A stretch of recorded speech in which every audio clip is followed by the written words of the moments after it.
2025 సంవత్సరం ఆగస్టు నెల 2వ రాశి వృషభ రాశి. తుల వృషభయోర్భృగు, శుక్రుడు అధిపతి. ఈ రాశికి గురువు, శుక్రుడు, శని ఈ 3 గ్రహాలు పూర్తిగా బాగున్నాయి. 4 గ్రహాలు రవి, గురువు, శుక్రుడు, శని 4 గ్రహాలు బాగున్నాయి.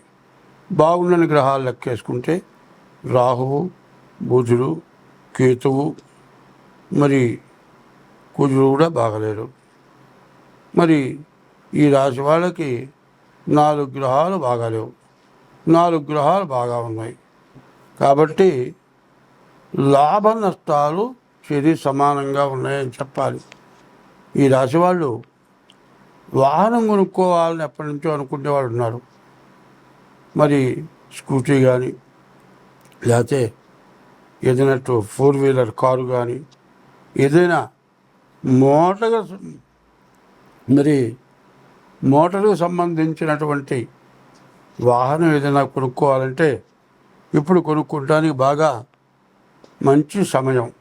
ఈ సమయంలో కొనుక్కుంటే బాగా కలిసి వస్తుంది. కానీ గురువు బాగున్నాడు. విద్య మరి బాగా చదువుకునే వాళ్ళకి మంచి మార్కులు వస్తాయి. విదేశాలకు వెళ్ళే వాళ్ళకి కానీ, ఉద్యోగంలో ప్రమోషన్ కానీ, ఎన్నాళ్ళ నుంచో విదేశాలకు వెళ్ళి ఉద్యోగం చేసుకోవాలనుకునే వాళ్ళకి మరి కుదరక ఇబ్బంది పడుతూ ఉంటే ఈ నెలలో మాత్రం ఉద్యోగం రావడానికి బాగా అవకాశం ఉంది. పైన శుక్రుడు కూడా బాగున్నాడు. ఈ శుక్రుడు బాగుండటం చేత వివాహానికి చాలా మంచి అవకాశం. మరి ఈ సంవత్సరం ఆగస్టు నెలలో శ్రావణ మాసం వచ్చింది. ఈ శ్రావణ మాసంలో మరి శ్రావణ శుద్ధ చతుర్దశికి ముందుగా వచ్చే శుక్రవారం రోజున వరలక్ష్మి వ్రతం చేసుకుంటారు. కానీ ఈసారి శ్రావణ శుద్ధ చతుర్దశి శుక్రవారం అన్నీ కలిసి వచ్చినాయి. ఇట్లా ఎన్ని సంవత్సరాల నుంచో రాలే. శ్రావణ శుద్ధ చతుర్దశి శుక్రవారం కలిసి వచ్చింది. ఇది చాలా విశేషం. ఈ రోజున వరలక్ష్మి వ్రతం చేసుకోవడం చాలా మంచిది. ఈ వరలక్ష్మి వ్రతం చేసుకోవటమే కాదు, శ్రావణ మాసం మరి పైన ఆగస్టు నెలలో జూలై 24 నుంచి శ్రావణ మాసం ప్రారంభమైంది. ఆగస్టు 8వ తారీఖు రోజున శ్రావణ శుద్ధ పూర్ణిమ శుక్రవారం కలిసి వచ్చింది. ఈ సంవత్సరం చాలా గొప్ప విశేషం. కాబట్టి మరి జూలై 24 నుంచి కూడా ఆగస్టు నెలాంతం వరకు కూడా ప్రతి శుక్రవారం గడపకు పసుపు రాయటం, వాకిటికి తోరణం కట్టడం, గడపకి పసుపు రాజు బొట్టు పెట్టడం, అమ్మవారి దగ్గర దీపారాధన చేయటం, ముత్తైదు కాళ్ళకు పసుపు రాసుకోవటం, పూలు పెట్టుకోవటం, ప్రతిరోజు కూడా లక్ష్మీ అమ్మవారిని పూజించాలి. ఈమె వరలక్ష్మీ దేవి అంటారు. నీవు కోరుకుంటే ధనాన్ని ఇచ్చామె వరలక్ష్మి. అటువంటి వరలక్ష్మి వ్రతం ఈ నెలలో వచ్చింది. పైన లక్ష్మీ ఇచ్చే ఐశ్వర్యం కంటే చంచలమైంది. ఈశ్వరుడిచ్చే ఐశ్వర్యం శాశ్వతమైంది. ఈశ్వరుడిచ్చే ఐశ్వర్యం ఎట్లా ఉంటుంది? శాశ్వతంగా ఉంటుంది. మంచి కీర్తి తెస్తుంది, మంచి ధర్మకార్యాలు చేయిస్తుంది, కుటుంబ వృద్ధి కలిగిస్తుంది. కాబట్టి ఈ శ్రావణ మాసం తెలంగాణ అందరూ కూడా ఈశ్వరుడికి అభిషేకం, వరలక్ష్మి వ్రతం చేస్తారు. ఇది చాలా విశేషం. ఈ నెల ఈశ్వరార్చన, అమ్మవారి పూజ ఎవరైతే చేస్తారో వాళ్ళకి సంవత్సరం అంతా కూడా మంచి ఐశ్వర్యం వచ్చి సుఖ సంతోషాలతో ఉంటారు. కాబట్టి ఈ ఆగస్టు నెల చాలా విశేషమైనటువంటి నెల. కానీ ఇప్పుడు చెప్పేది ఏంటంటే మరి గ్రహాలకు వచ్చేప్పటికల్లా మరి 4 గ్రహాలు బాగున్నాయి. 4 గ్రహాలు బాగాలేదు గోచార రీత్యా. ఇది కాకుండా డేట్ ఆఫ్ బర్త్ ద్వారా జన్మల జ్ఞానం కూడా చూపించుకుంటే జాతకం చూసుకొని ఏదైనా దోషాలుంటే ఆ దోషాలకు పరిహారం చేసుకుని అమ్మవారి పూజ, ఈశ్వరుడు అభిషేకం చేసుకుంటే మీకు అన్ని విధాలు కలిసి వస్తుంది, బాగా ఉంటుంది. స్వస్తి. ఇప్పుడు చాలా విశేషంగా చెప్పుకోవాల్సినవి ఉన్నాయి. ఆ, కా, మా, వై. ఆషాఢం, కార్తీకం, మాఘం, వైశాఖం.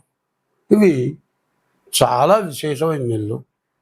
ఆషాఢంలో ఆషాఢ శుద్ధ ఏకాదశి, తొలి ఏకాదశి రోజున శ్రీ మహావిష్ణువు పాల సముద్రంలో యోగ నిద్రలో ఉంటాడు.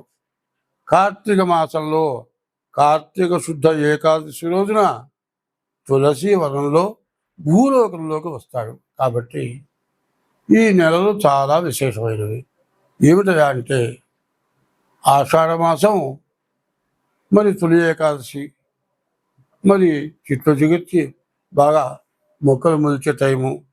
తర్వాత శ్రావణ మాసం వరలక్ష్మి వ్రతం, ఈశ్వరుడు అభిషేకం చేసుకునే రోజులు. మరి భాద్రపద మాసం వచ్చేవాళ్ళకల్లా దేవతల కంటే విశేషమైన వాళ్ళు పితృదేవతలు. శ్రావణ బహుళ పాడ్యం నుంచి అమావాస్య వరకు కూడా ప్రతివాళ్ళు కూడా పితృదేవతలకి మరి వాళ్ళకి శ్రాద్ధం పెట్టాలి. కనీసం తర్పణైనా చేయాలి. దర్భ వేలికి పెట్టుకొని తర్పణ చేస్తే ఆ తర్పణ చేసిన తర్వాత జంజం ఏం చేస్తాము, దండలాగా వేసుకొని నేల మీద నీళ్లు పిండి కళ్ళగద్దుకుంటాము. ఆ నీళ్లు పిండేటప్పుడు ఒక మాట చెబుతాము, ఏకేచ అస్మత్కులే జాతా అపుత్రా గోత్రిణో మృత తే గృహంతు మయా దత్తం సూత్ర నిష్పీడకం. ఈ సమయంలో పితృదేవతలకు తర్పణ చేశాము. నా వంశీకులు కానీ, నా గోత్రికులు కానీ, మరి ఎవరైనా కానీ కర్మ చేయక, మరి దహనం చేయక, ఎవరు తగలబెట్టక, ఎవరు సమాధి చేయక కొండల నుంచి పడి చచ్చిపోవటం కానీ, ఏదైనా కాలిపోయే వాటిలో పడి కాలిపోవటం కానీ జరిగి ఆ మనిషి ఉన్నాడనుకోని కర్మ చేయకపోతే వాళ్ళంతా నరకంలో ఉంటారు. వాళ్ళందరికీ కూడా ఈ జన్యంతో పిండిన నీళ్ల వల్ల వాళ్ళకి ఉత్తమ గతులు కలుగుగాక. ఏకేచ అస్మత్కులే జాతా, నా కులంలో పుట్టిన వాళ్ళు, అపుత్రాహ పిల్లలు లేని వాళ్ళు, గోత్రులో మృత గోత్రీకులు లేని వాళ్ళు, గోత్రులో మృత గృహంతో ఈ ధన్యం నీళ్ళలో ఉంచి కింద భూమి మీద పిలుస్తున్నాను. వీళ్ళు నరకంలో ఉంటే మోక్షానికి పోవాలి అని చేస్తున్నాం. దేవతా పూజల కంటే పితృదేవులకి తలకి భాద్రపద మాసంలో బహుళ పక్షంలో కనీసం తిలోదకాలైనా ఇవ్వటం మీరు పితృ రుణం తెచ్చుకున్నవాడు అవుతారు. శ్రావణ మాసమేమో అమ్మవారు ఈశ్వరుడు, భాద్రపద మాసం వచ్చేప్పటికల్లా పితృదేవతలు, ఆశ్వయుజంలో వచ్చేప్పటికల్లా పార్వతి అమ్మవారు. పాడ్యమి నుంచి మరి దశమి వరకు శరన్నవరాత్రులు, 10 రోజుల నవరాత్రులు. తర్వాత 10 రోజులు నవరాత్రులు. మరి కార్తీక మాసం వచ్చేప్పటికల్లా ఈశ్వరుడు పూజలు. కార్తీక మాసంలో కార్తీక శుద్ధ ద్వాదశి రోజున విష్ణుమూర్తి భూలోకంలో తులసి వనంలో సాక్షాత్కరిస్తాడు. ఆ రోజున దేవుడు ఎక్కడున్నాడో మనకు తెలియదు. దేవుడి దగ్గర మనం పోవాలంటే పోలేము. మంత్రంలో ఏం చెప్పారు, సహస్ర శీర్షం దేవము, 100 తలకాయలు ఉన్నాయి, విశ్వాక్షం భూమి ఆకాశం అంత కన్నుంది. ఆయన మనం చూడగలవా? చూడలేము. ఆయన సూక్ష్మ రూపంతో తులసి వనంలో ఉంటాడు. ఆ రోజున మరి ఆ తులసి వనంలో తులసి ధాత్రి అని చెప్పి అక్కడ ఆమె పూజ చేసి దీపారాధన చేస్తే ఆ దీపారాధన చూసిన మరి ఆ తులసి వనంలో పూజ చేసిన రవరవ్యాధి నరకాలు పోతాయిట. కాబట్టి కార్తీక మాసం. మరి మార్గశిర మాసం విష్ణుమూర్తి పూజలు. మరి పుష్యమాసం కూడా విష్ణుమూర్తి పూజలు. మాఘమాసం కూడా విష్ణుమూర్తి పూజలు. ఇక్కడి నుంచి పూజలు చేసి మంచి సత్ఫలితాన్ని పొందటానికి చాలా మంచి అవకాశమైన రోజులు.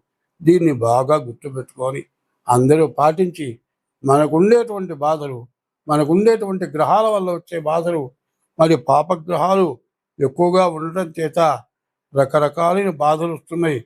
కాబట్టి వీటన్నిటినీ తప్పించుకోవాలంటే అందరూ నేను చెప్పినటువంటి దేవతా పూజలు చేయండి. దేశము, మనము అందరం బాగుంటాం. నోరు లేని జీవరాశులు ఉన్నాయి, అవి కూడా సుఖంగా బతకగలుగుతాయి. స్వస్తి.